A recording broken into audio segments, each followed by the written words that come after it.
Saya telah membaca data klien. Klien bernama Anak Jingga, usia 13 tahun, datang ke rumah sakit dengan keluhan batuk dan sesak napas. Punya riwayat mengkonsumsi rokok, dan saya telah mengeksplorasi kekurangan dan kelebihan saya. Saya akan menentukan strategi komunikasi yang akan saya lakukan. Pada hari ini, saya akan melakukan konseling dengan Adelina. Sebelum bertemu dengan pasien, saya akan mempersiapkan diri terlebih dahulu dan mencuci tangan. Assalamualaikum, selamat pagi Bapak Ibu, selamat pagi Ade. Bagaimana kabar Ade hari ini? Waalaikumsalam. Pagi Sus. Anak saya masih batuk-batuk Sus. Semalam aja tidurnya nggak nyenyak. Oh, jadi gitu ya Bu. Baik. Sebelumnya, perkenalkan dulu, saya perawat Asmarini, biasa dipanggil Asma, dan saya bertugas di pagi ini di ruang konseling sampai siang nanti, hingga pukul 2. Sesuai kontrak kita kemarin ya Bapak Ibu, saya akan sedikit berdiskusi dengan anak Ibu dan Bapak terkait keluhan yang adanya rasakan. Iya Sus, silakan. Bagaimana Adek? Apakah Adek bersedia? Waktunya sebentar saja, kurang lebih sekitar 20 menit. Dan tempatnya di ruangan ini saja. Tapi sebentar kan ya Sus ya. Boleh deh, boleh Sus. Iya Ade bener, kita ngobrolnya berdua saja. Bisa tanpa ibu dan bapak. Atau Ade mau ditemenin sama ibu dan bapak? Gimana ya Sus? Ya udah deh, bapak sama ibu tunggunya di dekat pintu ya, di situ. Ya udah kalau begitu anak pintar. Tapi Adi jangan khawatir kalau mau cerita-cerita ya. Soalnya di sini hanya ada saya dan Adi saja. Nanti pintunya kita tutup.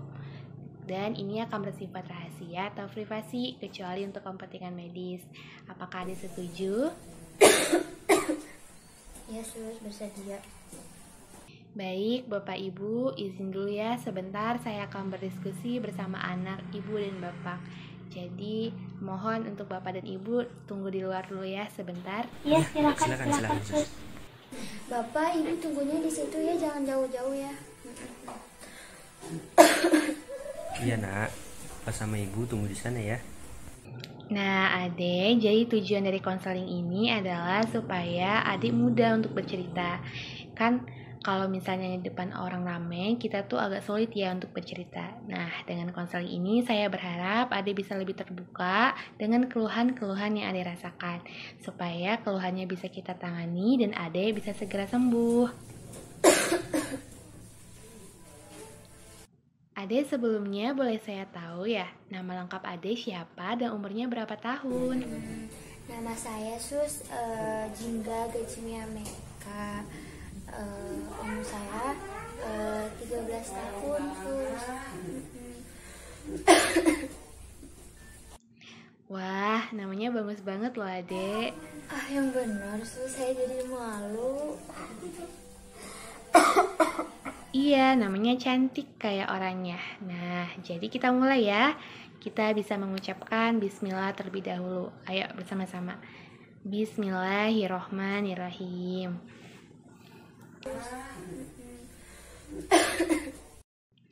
Baik, kita kan sudah mulai dengan bismillah. Jadi semoga konseling kita pada pagi ini bisa berjalan dengan lancar.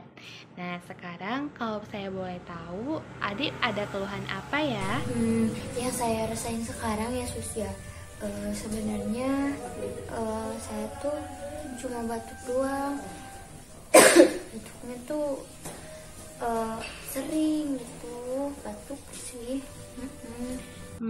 Tapi kelihatannya Ade nafasnya agak kesulitan ya.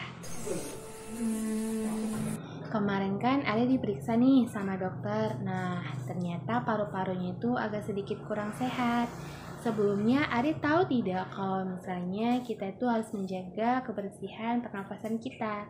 Jadi kita tuh tidak boleh menghirup udara kotor, debu, atau asap rokok. Nggak tahu Sus.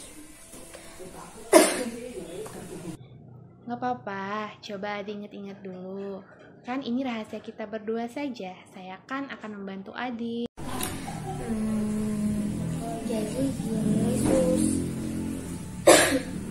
Sebenarnya sih saya pernah ngerokok gitu sus. Oke, nggak apa-apa. Mungkin sebelumnya ada yang ingin Ade ceritakan dulu nih terkait dengan merokok. Emang sus kalau kalau ngerokok itu bisa nyebabin sesak napas sama batuk ya sus ya? Jadi menurut Ade sesak sama batuk apakah ada kaitannya gitu sama rokok ya? Iya gitu nggak sih sus?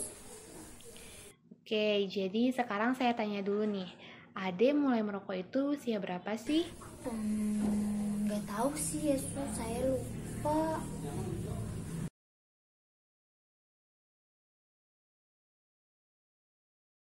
Menurut Ade sendiri, rokok itu ada manfaatnya dan kerugiannya tidak?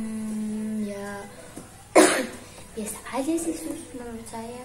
Kan banyak juga yang ngerokok, kayak saya kan suka ngeliat bapak ibu guru ngerokok gitu, biasa sih sus. Iya. Terus kerugian dari merokok ini gimana? Nggak tahu, tapi kan akhir-akhir ini saya jadi batuk sus. Oke, jadi menurut Ade merokok itu ya sah-sah saja karena ya toh teman-teman juga pada merokok dan merokok itu bukan suatu masalah yang besar. Tapi Ade juga curiga nih kalau misalnya karena rokok ini mengakibatkan Ade batuk-batuk dan sesak nafas seperti ini, gitu ya?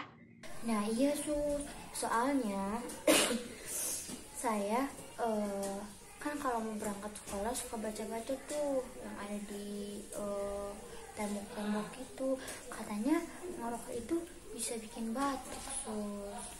Oke, bagus sekali. Ade sudah terbuka terkait informasi mengenai rokok. Dan secara tidak langsung, Ade juga mengkaitkan kalau sebab dari rokok, Ade merasa batuk-batuk dan sesak nafas seperti sekarang. Nah, Dek, kalau sekarang giliran saya bertukar informasi gimana? Boleh tidak?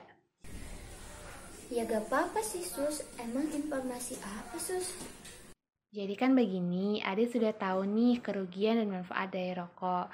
Nah, sebenarnya tuh saya mau tanya, alasan dari merokok itu apa sih sebenarnya?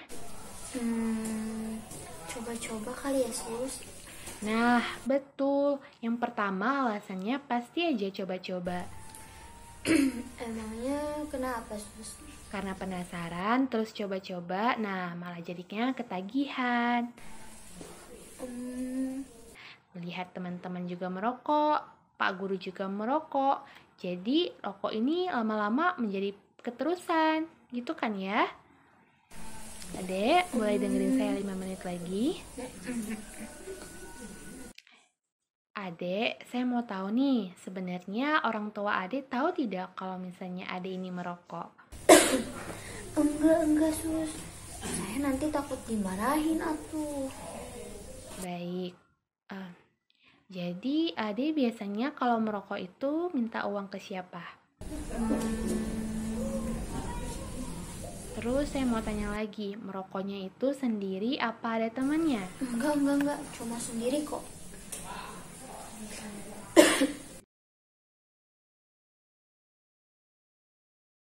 Berarti teman-teman Ade baik dong karena tidak merokok, jadinya tidak batuk. Nah, sekarang apa akibatnya dari merokok? Batuk-batuk kan, terus sesak napas. Kalau misalnya batuk-batuk dan sesak nafasnya terus-terusan nih sampai 20 tahun ke depan, hayo gimana? Gak tahu sih gimana sus. Baik, kalau kayak gitu kita buat kesepakatan dulu ya, Dek. Nah, Adik coba dulu buat mengurangi rokok atau berhenti dari merokok. Nah, pada awalnya mungkin memang susah, tapi saya percaya Adik pasti bisa. Kan ada anak baik dan pengen cepat sembuh, ya kan? Sus, tapi kalau misalnya nanti saya batuk-batuk terus begini, terus nanti sesak napas, saya bakalan meninggal ya sus.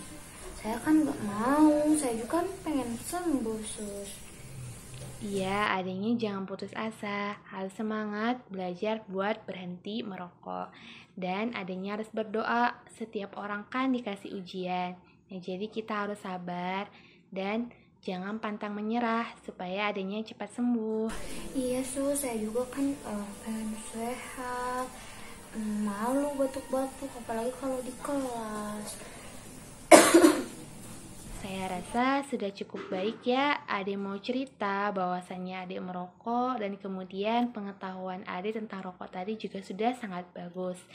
Terima kasih atas kerjasamanya. Kemudian adik sudah janji kan mau pelan-pelan belajar berhenti merokok. Nanti minggu depan kita ketemu lagi di ruang konseling ini. Mungkin nanti bisa sama ibu dan bapak sekalian. Jangan putus asa. Ingat, biar apa? Biar adiknya cepat sembuh ya. Bantu saya sehat ya sus ya. Iya adek, pasti semangat ya. Kan anak pintar. Dan harus yakin kalau begitu sudah selesai ya dek. Saya panggil ibu dan bapaknya dulu untuk masuk. Iya sus, saya juga pengen pulang. Bapak, ibu, silakan masuk. Pak, Bu, beres nih, pulang yuk. Iya nak, kita pulang. Nanti kita ke rumah sakit supaya kamu cepat sembuh dan sehat ya. Baik sus, terima kasih banyak. Kami permisi dulu. Baik Bapak Ibu, terima kasih kembali. Silakan saya antar.